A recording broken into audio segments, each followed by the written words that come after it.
सबका कहना है 1000 में मेरी बहना है, सारी उम्र हमें संग रहना है। फूलों का तारों का सबका कहना है 1000 में तेरी बहना है, सारी उम्र हमें संग रहना है।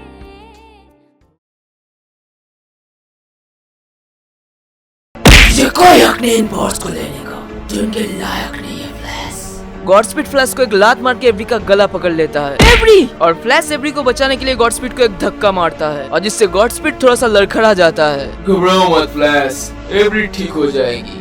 और गॉडस्पीड फ्लैश को कहता है उसके पीछे आने के लिए, और फ्लैश भी उसके पीछे जाता है। और फ्लैश पूछता है कि ऑगस्ट हम जा कहाँ रहे हैं, और ऑगस्ट कहता है कि एक ऐसी जगह जिस जगह को मारने की कभी जरूरत ही नहीं थी। और तभी हम देखते हैं कि गॉडस्पीड उसे लेके जा रहा था आयरन हाइट्स में, जहाँ पे वो सारे सुपर विलेंस और सुपर क्रिमिनल्स कैद थे। और ऑगस्ट कहता है हम वहाँ जा रहे हैं बैरी, जहाँ पे तुम्हारे पकड़े हुए सारे सुपर विलेंस आराम से अपना दिन बिता रहे हैं, जहाँ पे तुम्हारे सारे हीरोगिरी की मिसालें जमी हुई है। कह सकते हो तुम्हारे सारे कामों को और हीरोगिरी को डेडिकेट किया गया एक म्यूजियम है। हाँ, और तुम्हें भी वहाँ होना चाहिए, तुम एक किलर हो ऑगस्ट, तुमने मासूम लोगों को मारा है ऑगस्ट। और ऑगस्ट कहता है क्योंकि मुझे स्पीड चाहिए था बैरी, जिससे कि मैं वो कर सकूं जो तुम कभी नहीं कर पाए और ना ही कभी कर पाते। मेरे भाई की आत्मा को आखिरकार अब शांति मिलेगी बैरी। मैंने अपने भाई को जस्टिस दिया जो तुम्हारे माँ को नहीं मिली। तुम्हारे पास पावर्स थी बैरी, लेकिन फिर भी तुमने जूम को जिंदा छोड़ दिया। नहीं ऑगस्ट, मारना जस्टिस नहीं है, तुम ऐसे किसी को मार नहीं सकते। तो फिर क्या फर्क रह जाएगा तुम में और उन क्रिमिनल्स में। तुम यूं ही अपने हाथों में कानून नहीं ले सकते। उनको भी हक है कोर्ट में अपना सफाई देने का, अपना बयान देने का, अपने आप को निर्दोष प्रूफ करने का। यही तो बात है बैरी, यही तो तुम्हारी गलती है। इसी वजह से तुम अपने रियल लाइफ में खुश नहीं हो बैरी। पता है तुम अपने रियल लाइफ में कंसंट्रेट क्यों नहीं कर पाते, अपने रियल लाइफ को ज्यादा टाइम क्यों नहीं दे पाते? क्योंकि तुम अपने दुश्मनों को छोड़ देते हो और वो बार बार वापस आते हैं तुम्हें तंग करने के लिए, क्राइम करने के लिए। लेकिन अब ऐसा नहीं होगा बैरी, मैं तुम्हारा दोस्त हूँ बैरी, और मैं तुम्हें हैप्पी देखना चाहता हूँ। और इसलिए मैं आयरन हार्ट्स के सभी क्रिमिनल्स को मार डालूंगा और जूम को भी, और इसी से तुम्हारी माँ को शांति मिलेगी। नहीं ऑगस्ट, मैं 1 मिनट में आया मेरे दोस्त।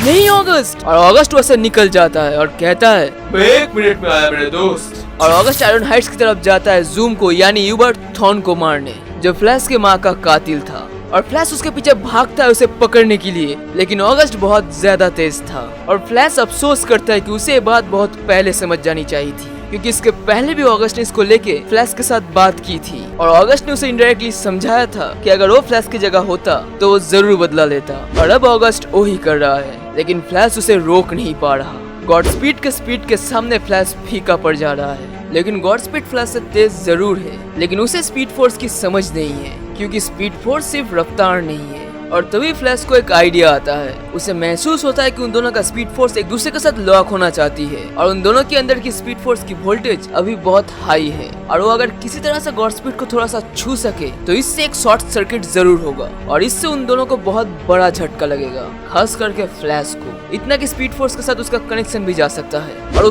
किसी तरह से अपने आप को बूस्ट करके गॉडस्पीड को छू लेता है। और तभी उन दोनों को बहुत बड़ा झटका लगता है और वो दोनों गिर जाते हैं। और इससे गॉडस्पीड अब गुस्सा हो गया था, और वो फ्लैश को कहता है तुम समझते क्यों नहीं हो बैरी, मैं तुम्हारे लिए कर रहा हूँ। और बैरी कहता है कि मैं तुम्हें किसी को मारने नहीं दे सकता ऑगस्ट। और इसके जवाब में ऑगस्ट कहता है कि तुम मुझे रोक नहीं सकते बैरी, मैं एक ही साथ उन लोगों को वहाँ पे मार भी सकता हूँ और यहाँ पे तुमसे निपट भी सकता हूँ। और तभी गॉडस्पीड अपने आप को वाइब्रेट करके डिवाइड कर देता है, और अब एक गॉडस्पीड कम था कि अब 2 गॉडस्पीड ने फ्लैश को घेर लिया था। और गॉडस्पीड कहता है कि जूम को मरना ही होगा फ्लैश, तुम कुछ नहीं कर सकते, तुम अकेले हो। और तभी वहाँ पे वॉली आ जाता है और वो कहता है कि नहीं, फ्लैश अकेला नहीं है। और फ्लैश हैरान होकर कहता है कि वाली तुम यहाँ पे क्या कर रहे हो। और वाली कहता है कि तुमने कहा था ना फ्लैश कि अपने जान को खतरे में डालने के पहले अपने आंटी आयरिस के बारे में सोचना। मैंने वही किया। अगर आयरिस चाची को पता होता कि इतने सारे जिंदगी खतरे में है तो वो भी चुप नहीं बैठती। और उन दोनों को देख के गॉडस्पीड कहता है कि अच्छी बात है, अब लड़ाई थोड़ी बराबरी की होगी,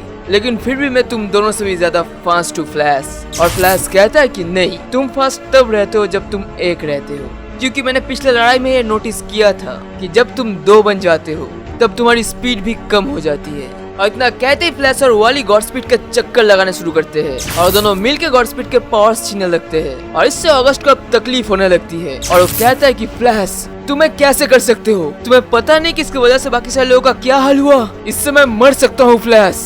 और वाली कहता है कि तुम्हारे साथ ऐसा ही होना चाहिए, तुमने मीना को मार डाला। और तभी फ्लैश कहता है कि नहीं नहीं वाली, हम ऐसा नहीं कर सकते। और तभी फ्लैश वाली को समझाता है कि हमें रुकना होगा वाली, लेकिन एक साथ। और तभी वो दोनों अपने स्पीड को कम करके एक साथ रुकने ही जाते कि तभी वहाँ पे एक लाइटनिंग गिर जाती है और हम देखते हैं वाली को किड फ्लैश के कॉस्ट्यूम में, और उसके पैरों के नीचे था गॉडस्पीड जो कि बहुत घायल हो चुका था और कमजोर भी। और वाली खुशी मना ही रहा था कि तभी गॉडस्पीड होश में आ जाता है और वाली को कहता है कि दूर हट बच्चे, और कहता है कि तुमने गलती कर दिया फ्लैश, तुम्हें मुझे मार देना चाहिए था, मेरे पास अभी भी इतना स्पीड फोर्स है कि मैं जूम को मार सकता हूँ। और गॉडस्पीड तुरंत वहां से निकल जाता है जूम को मारने, लेकिन ये गॉडस्पीड की गलत फहमी थी और फ्लैश गॉडस्पीड को पकड़ लेता है और उसे नॉकआउट करके गिरा देता है। हीरोज किसी को मारते नहीं है ऑगस्ट, वो कोई दूसरा रास्ता ढूंढते हैं, इसलिए तो हीरो कहलाते हैं। और फ्लैश वाली को पूछता है कि वाली तुमने ये कैसे किया, आखिर हुआ क्या कॉस्ट्यूम तुमने बनाया, क्या तुमने इस कॉस्ट्यूम को इसके पहले कभी देखा है। और वाली कहता है कि मुझे कुछ नहीं पता कि क्या हुआ, बस तुमने जब मुझे रुकने को कहा तब अचानक से मेरे अंदर एक अजीब सी स्पीड फोर्स एनर्जी फील हुई और दूसरे ही पल मेरे बॉडी में एक कॉस्ट्यूम था, शायद एक कॉस्ट्यूम मेरे स्पीड फोर्स से बनी। और सुन के फ्लैश कहता है कि इसका मतलब तुम बहुत काबिल हो, मैं भी किसी को जानता हूँ जो तुम्हारी तरह ऐसा कर सकता है, आई होप तुम दोनों बहुत जल्दी मिलो। और अगस्त को आयरन हाइट्स में कैद कर दिया गया और कुछ दिन बाद वहाँ पे बैरी आता है और वो अगस्त को एक फाइल देके कहता है कि मैंने सारे एविडेंस चेक किया है अगस्त, बिली पार्क्स तुम्हारे भाई का कातिल नहीं था, तुम गलत थे अगस्त। सभी उसके ऊपर ही शक कर रहे थे, लेकिन उसका ब्लड क्राइम सीन में मिला ब्लड के साथ मैच नहीं करता अगस्त, वो कातिल नहीं था, तुमने एक मासूम को मार दिया अगस्त, तुम गलत थे, तुम्हारे भाई का कातिल अभी भी बाहर आजाद घूम रहा है। क्या? और ये सब सुन के अगस्त चौंक जाता है और बैरी कहता है कि चिंता मत करो अगस्त, मैं तुम्हारे भाई के कातिल को ढूंढ कर जरूर निकालूंगा और उसे उसके गुनाह का सही सजा जरूर मिलेगा, मैं इस केस को सॉल्व करके रहूंगा अगस्त, और ये मेरा वादा है तुमसे। और अगस्त कहता है कि नहीं बैरी, तुम नहीं कर पाओगे, तुम एक ही वक्त पे दो जगह नहीं रह सकते, तुम्हारी पहली प्रायोरिटी फ्लैश ही होगा, तुम्हें इसको लेकर टाइम नहीं मिलेगा बैरी, और वैसे भी तुम बिजी रहोगे ढूंढने की ब्लैक होल के पीछे किसका हाथ है, आखिर किसने स्पीड स्टॉर्म को एक्टिवेट किया था। और तभी बैरी कहता है कि वो केस बंद हो गया है अगस्त, ब्लैक होल के लीडर डॉक्टर कार्वर को पकड़ लिया गया है और उसी ने स्पीड स्टॉर्म को एक्टिवेट किया था, और वो भी स्टार लैब के इक्विपमेंट्स चुरा के। और इसके जवाब में अगस्त कहता है नहीं बैरी, डॉक्टर कार्वर तो एक मोहरा था, क्योंकि वो स्टार लैब के इक्विपमेंट्स के बारे में जानता था और वहाँ काम करता था, वो तो बस इस प्रोजेक्ट का एक जनरल था, इसके पीछे एक बहुत बड़ा शख्स है। क्या? कौन कौन है इन सब के पीछे? तुम जब बीच में मीना के गम में डूबे हुए थे तब मैंने इस केस को लेकर रिसर्च की और पता लगा कि इन सब के पीछे कौन है ब्लैक होल के पीछे, लेकिन मैं तुमको बताऊंगा नहीं बैरी, ये सीक्रेट मेरे साथ ही रहेगी और इस सीक्रेट को मैं उस दिन के लिए बचा के रखूंगा जिस दिन मुझे तुम्हारी जरूरत पड़ेगी, क्योंकि मुझे पता है कि ब्लैक होल वापस आएगा और जिस दिन वापस आएगा उस दिन तुम्हें भी आना पड़ेगा मेरे पास। हाउस्टर वॉली अपनी आंटी आयरिस के पास जाता है और अपने पावर्स के बारे में सब कुछ बताता है और सब देख के आयरिस चौंक जाती है और वॉली आयरिस को बताता है कि चिंता मत कीजिए आंटी, मैं अंकल डैनियल की तरह नहीं बनूंगा क्योंकि मेरा टीचर बहुत अच्छा है। और हम देखते हैं कि फ्लैश वॉली को ट्रेन कर रहा था, उसके पावर्स के बारे में बता रहा था और सिखा रहा था, और तभी पीछे से फ्लैश को कोई कहती है थैंक यू फ्लैश। मीना